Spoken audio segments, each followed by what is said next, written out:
شروع کرتا ہوں اللہ کے نام سے جو بڑا مہربان نہایت رحم والا ہے۔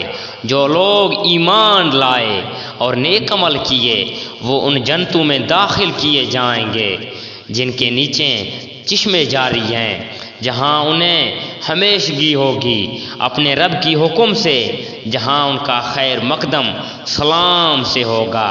کیا آپ نے انہیں دیکھا کہ اللہ تعالیٰ نے پاکیزہ بات کی مثال کس طرح بیان فرمائی؟ مثل ایک پاکیزہ درخت کے جس کی جڑ مضبوط ہے اور جس کی ٹہنیاں آسمان میں ہے، جو اپنے پروردگار کی حکم سے ہر وقت اپنے پھل لاتا ہے، اور اللہ تعالیٰ لوگوں کے سامنے مثالیں بیان فرماتا ہے تاکہ وہ نصیحت حاصل کریں۔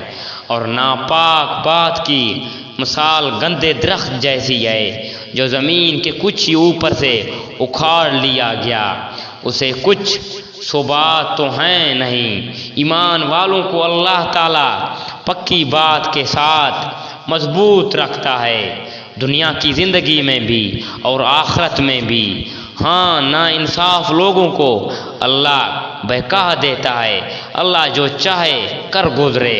کیا آپ نے ان کی طرف نظر نہیں ڈالی جنہوں نے اللہ کی نعمت کے بدلے ناشکری کی اور اپنی قوم کو ہلاکت کے گھر میں لا اتارا، یعنی دوزخ میں، جس میں وہ یہ سب جائیں گے جو بدترین ٹھکانہ ہے۔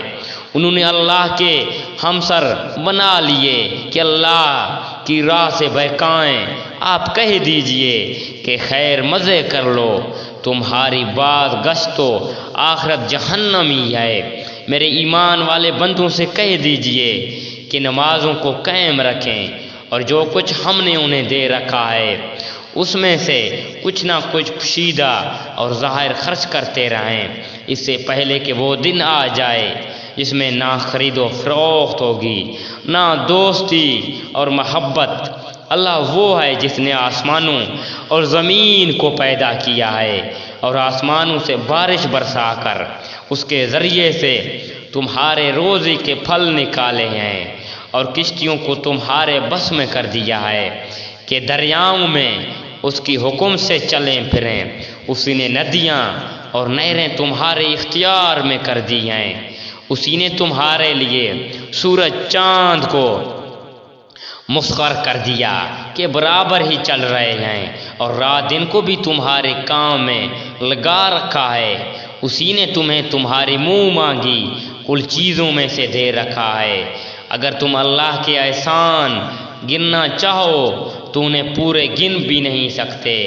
یقیناً انسان بڑا ہی بے انصاف اور ناشکرا ہے۔